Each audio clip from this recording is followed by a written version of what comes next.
Hola, estamos en la sexta semana de la Convención Constitucional y han pasado varias cosas esta semana.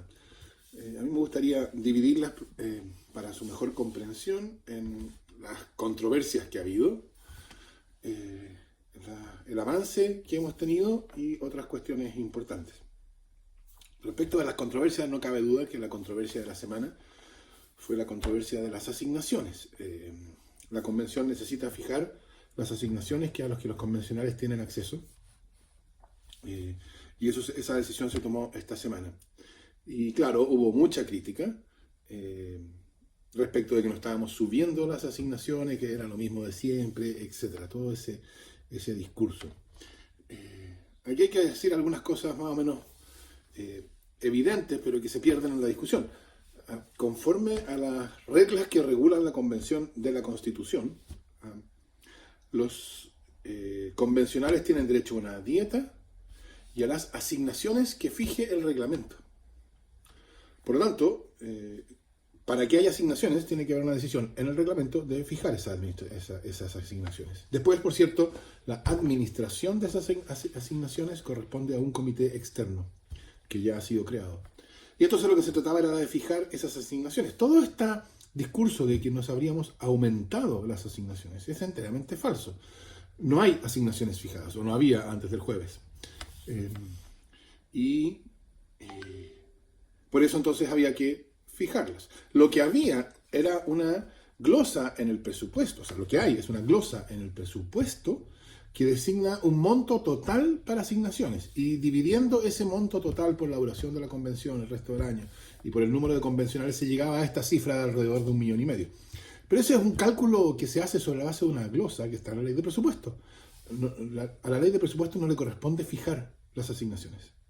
Las asignaciones las fija el reglamento. Entonces, aquí, por cierto, hay un uso bastante, creo yo, en buena parte, no totalmente, pero en buena parte malintencionado, como parte de la campaña de desprestigio que busca confundir y presentar las cosas como no son. Las asignaciones son necesarias porque se trata de que los convencionales tengan posibilidades de hacer su trabajo, de hacer lo que tienen que hacer.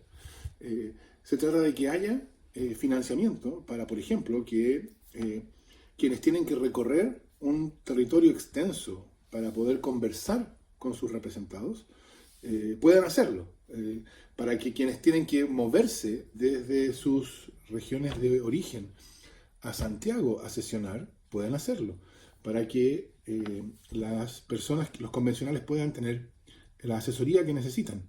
La asesoría que es de distinto tipo, asesoría técnica, constitucional, en algunos casos, asesoría respecto de la relación con los ciudadanos, en otro.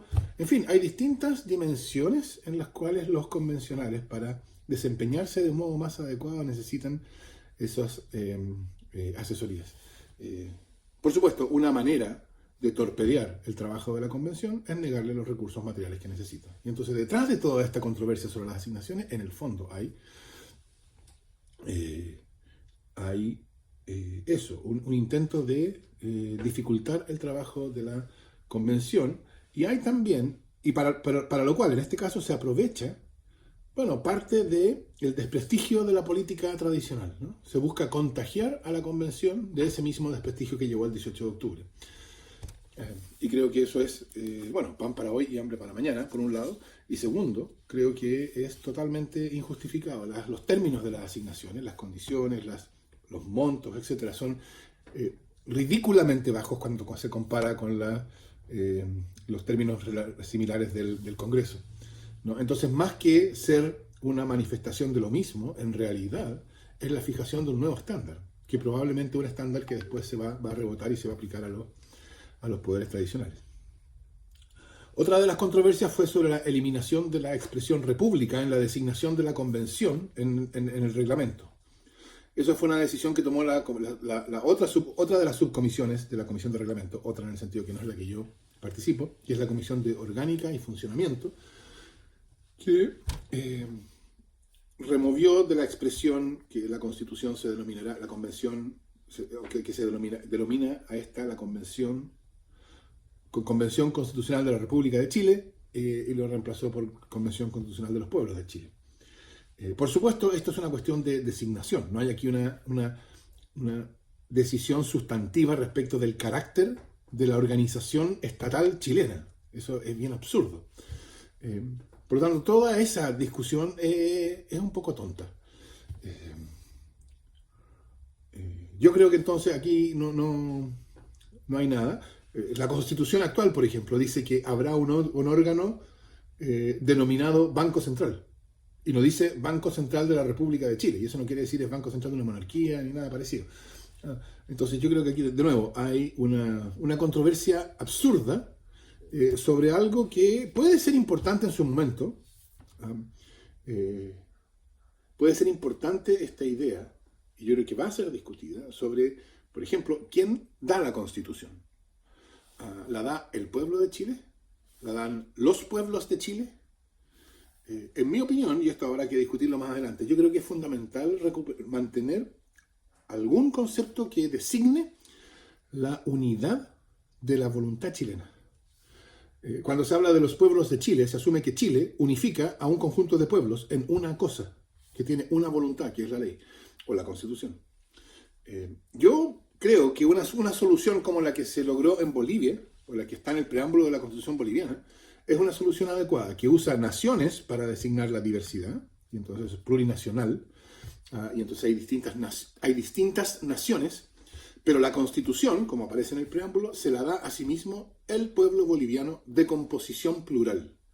Pero en fin, esa es la cuestión que se va a suscitar, pero que, digamos, suscitarla a propósito de una designación reglamentaria, de la designación de la convención, yo creo que es un poco exagerado. Y por último, una tercera controversia de esta semana ha sido la decisión de la Comisión de Derechos Humanos de excluir al convencional Arancibia de las audiencias de derechos humanos, como en atención que sería una forma de revictimización, que esas audiencias fueran en presencia de alguien que representa lo que representa el convencional Arancibia. Por supuesto, esta es una discusión más discutible en el sentido de que Arancibia es un convencional más y fue designado conforme a las reglas para formar parte de esa comisión.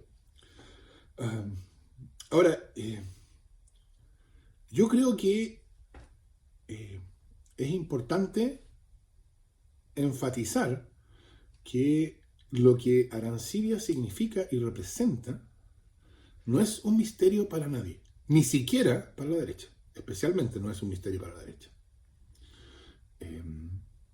Es decir, cuando la derecha decidió que su convencional en la Comisión de Derechos Humanos iba a ser Arancibia, lo que estaba haciendo era tomar una decisión cuyo significado era conocido para ellos. Yo creo, de hecho, que es un acto de provocación. Y cuando hace... O sea, es un acto de provocación no porque Arancibia no tenga derecho a formar parte de alguna comisión, sino porque el punto no es Arancibia mismo, lo que él quiere o lo que él cree. El punto es lo que significa su figura en esa comisión y lo que entonces, el significado político que nosotros le podemos atribuir a la decisión de la derecha, o por lo menos a los patrocinantes de Arancibia, de patrocinarlo a él y no a otro. Yo creo que eso debe ser interpretado como un acto de provocación. Y ante un acto de provocación, el que provoca no puede quejarse de que el otro sea provocado. Y esa es la cuestión.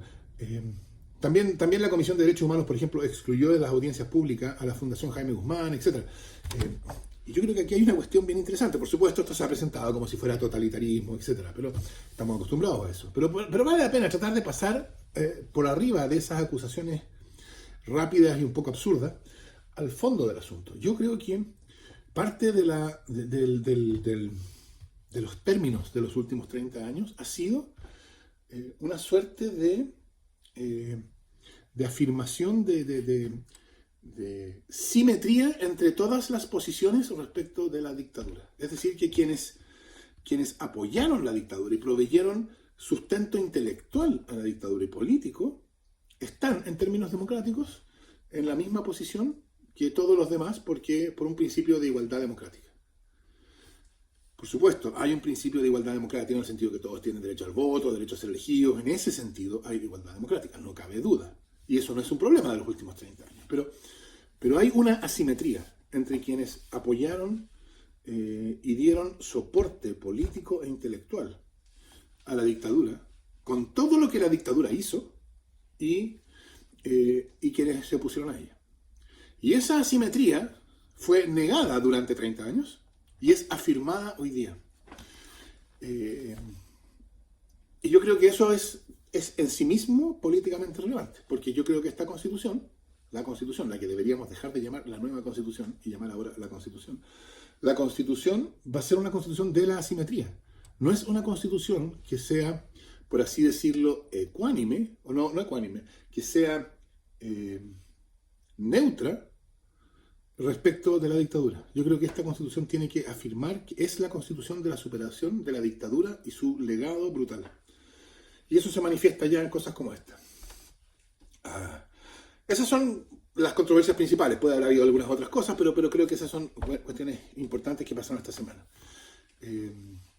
Después, en cuanto al avance que ha habido, me gustaría mencionar dos cosas: reglamento y derechos humanos de nuevo. Derechos humanos se ha comenzado con las audiencias, y las audiencias han tenido un rol extraordinario. Ha sido una oportunidad de presentar la historia, la biografía, el relato de distintos personas, grupos, pueblos, etc., de una manera que yo creo que ha producido gran impacto. Yo creo que esa función es probablemente la función más importante de esa Comisión de Derechos Humanos, y eso va a continuar durante esta semana. En reglamento estamos avanzando respecto del procedimiento de formación de normas constitucionales y de los órganos y las funciones de los mismos en la Convención Constitucional. Mi impresión es que la decisión del reglamento va a ser menos difícil de lo que se preveía, ¿no? O sea, yo espero que las subcomisiones en reglamento tengan sus informes a fines de la próxima semana, cosa que la semana subsiguiente se discuta en la Comisión de Reglamento una propuesta de reglamento y eso pasa al Pleno. Por lo tanto, deberíamos terminar este mes con una propuesta de la Comisión del reglamento de la Convención. Y entonces eso nos debería tomar... Bueno, ahí no me atrevo a hacer predicciones respecto de cuánto eso tomará en el Pleno, pero supongo que a mediados o fines de septiembre probablemente la Convención va a tener su reglamento aprobado, y eso quiere decir que entonces comienza la discusión propiamente constituyente sobre los contenidos constitucionales. La discusión que se ha dado en las subcomisiones del reglamento da una buena pálpito, me da un buen pálpito. Creo que hay espacio para avanzar en la conformación del reglamento y que eso se va a notar durante la próxima semana. Entonces lo podremos comentar en la semana 7. Adiós.